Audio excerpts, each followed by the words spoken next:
El Perú en los últimos tiempos está constantemente en inestabilidad política y estas circunstancias, estas dos circunstancias que mencionas, han atizado también esa inestabilidad, incluso con mensajes desde el Congreso de posibilidad de vacancias, etcétera. Esa inestabilidad política no le hace bien a la economía peruana, al país en su conjunto, porque si bien este año probablemente crezcamos alrededor de 3%, podríamos estar creciendo más si es que las expectativas, la confianza en el Perú por parte de consumidores e inversionistas estuviera en un mejor nivel. ¿Y por qué está afectada la confianza? No porque no haya solvencia económica, no porque no haya buenas perspectivas, no porque la economía del mundo no esté creciendo, sino porque la inestabilidad política de los últimos años está mermando las decisiones de los consumidores y los inversionistas en el Perú. En ese sentido, creo yo que la responsabilidad de las autoridades, desde la presidenta, los ministros, cualquier, digamos, persona, es actuar con prontitud, tratar de salir con mensajes que aclaren cualquier circunstancia de manera rápida, de manera oportuna. Y por supuesto, sujetarse y colaborar con la justicia en todo lo que corresponda para reducir la inestabilidad, para reducir la información errónea que pueda existir y para poder, de esta manera, los peruanos poder trabajar en un entorno de mayor confianza, que creo que ese es lo principal que nos está afectando. Algunos dicen, bueno, pese a la política nos desarrollamos y crecemos, pero más o menos por lo que vamos entendiendo, la política sí nos está perjudicando porque podríamos crecer más, podríamos desarrollarnos más. Definitivamente, ¿no? Uno ve las cifras y por supuesto estamos creciendo, pero va a crecer a 3% no es suficiente para la economía peruana, no es suficiente para absorber la mano de obra que hemos perdido después de la pandemia, no es suficiente para mejorar la calidad de los empleos. En el Perú el 80% de los empleos están en condiciones precarias, ¿no? Y no es suficiente para absorber la mano de obra de los jóvenes que terminan de estudiar y que salen a buscar trabajo, es decir, para que finalmente tengamos condiciones de vida que nos permitan, digamos, cubrir nuestras necesidades, sacar a la población de la pobreza, que también está en niveles elevados. Entonces, crecer a tasas de 3% no es suficiente. Y nuevamente, en un escenario en el que la economía global está creciendo más de lo que se esperaba, que tenemos precios históricos de los commodities de exportación peruana, creo yo que tener tasas de 3% obviamente no es lo más conveniente. Podríamos crecer más y nuevamente lo que nos está afectando claramente es que las inversiones no han arribado en los volúmenes que quisiéramos y los consumidores tampoco es que han desplegado obviamente sus decisiones a los montos y a las circunstancias de normalidad que podrían generar que nuestro crecimiento sea mayor. Muy bien. ¿Podríamos ir dando detalles de cómo nos ha ido en este 2024 respecto de la agroexportación y también desde el punto de vista de la minería? Sí, por supuesto. Primero que viene siendo un año favorable para las exportaciones en su conjunto. En los primeros 10 meses del año las exportaciones peruanas han crecido 14.5%. En los últimos 6 meses, además, con un crecimiento consecutivo y por encima de 10%, es decir, estamos creciendo fuerte en la exportación, pero hay que matizarlo, ¿no? Los sectores que están creciendo más tienen que ver con la pesca tradicional, luego de la recuperación del año pasado fue afectada por el fenómeno del Niño y la pesca de anchoveta para harina y aceite de pescado se ha recuperado y está creciendo fuerte. El agro tradicional también, debido a hay una mejora en la demanda de café y también de los precios del café. También está creciendo la agroindustria, por supuesto. Aquí hay con muchos volúmenes de crecimiento en arándanos, por ejemplo, aunque en el caso del arándano los precios están afectados. Y la minería. En el caso de la minería hay una circunstancia especial. La minería concentra el 60% de todo lo que exporta el Perú. Y el crecimiento que está teniendo la minería en estos momentos se debe a los precios históricos que tenemos en el cobre y el oro, que son nuestros dos principales productos de exportación.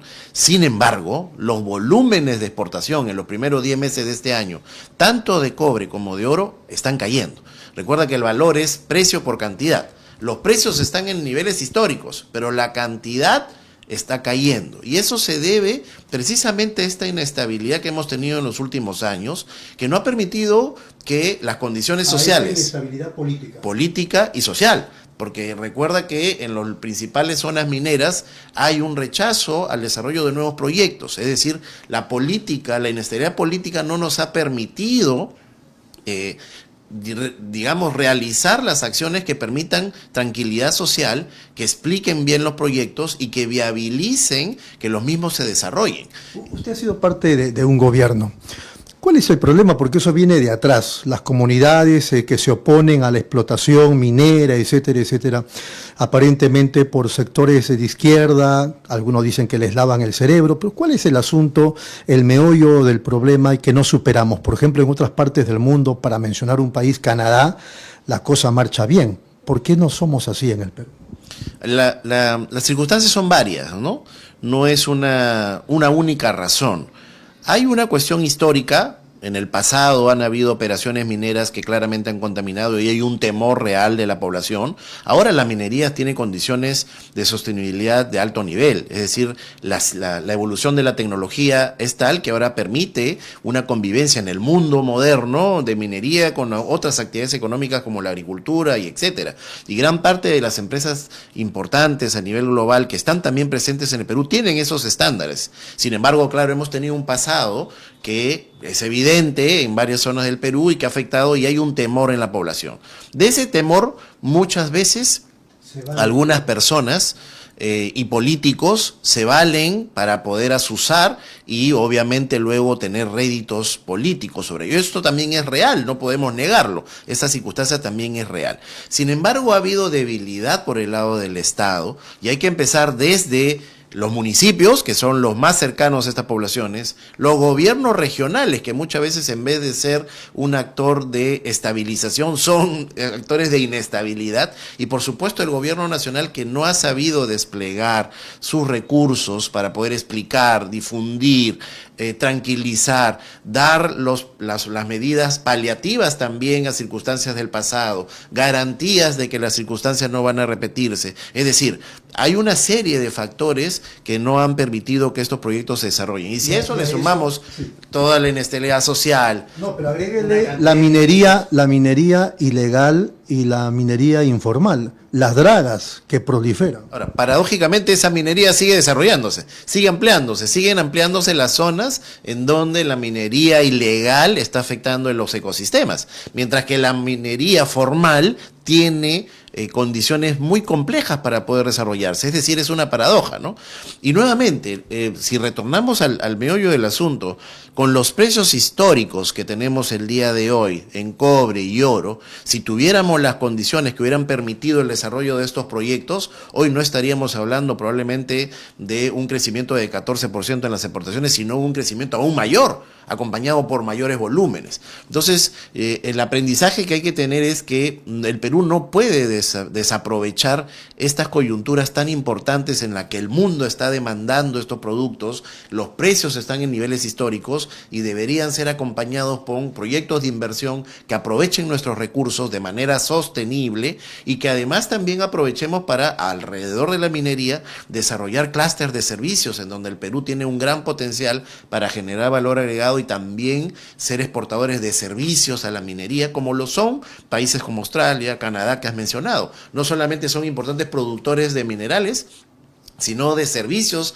asociados al sector minero, que apalanca metalmecánica también, que apalancan siderometalurgia, que apalancan el desarrollo de software, servicios de mantenimiento de maquinarias, entre otras. Es decir, tenemos el gran potencial para poder también desarrollar industrias conexas a la minería que generen más trabajo. Muy bien. Antes que nos gane el tiempo, entonces, en el tema del sector agrario, también estamos en una buena situación. Sí, las cifras son positivas, pero nuevamente, aquí hay una mixtura, ¿no? Hay productos en los cuales los volúmenes están creciendo, pero digamos, como el Perú es líder, como en los casos de los arándanos, claro, el que crezcan más los volúmenes están afectando precios, los precios todavía están deprimidos con respecto a históricos que tuvimos en los arándanos, mientras que hay otros productos que sí están siendo creciendo tanto en volumen como en precio. El cacao tiene una coyuntura muy especial, el cacao en estos momentos. Hay zonas productoras en el mundo que han afectado su producción y eso ha elevado la cotización internacional y nuestros volúmenes también están creciendo. El café también tiene una circunstancia parecida, entre otros productos, que estos son los, digamos, los productos que tienen el mayor volumen dentro de la canasta agroexportadora. La campaña de uvas, digamos, está empezando. Esta es la campaña, vamos a ver las cifras noviembre, diciembre, vamos a ver uvas hasta octubre. Hay un retroceso porque, por supuesto, Recuerda que el año pasado había incertidumbre respecto de si este año iba a haber condiciones favorables en relación al fenómeno del Niño,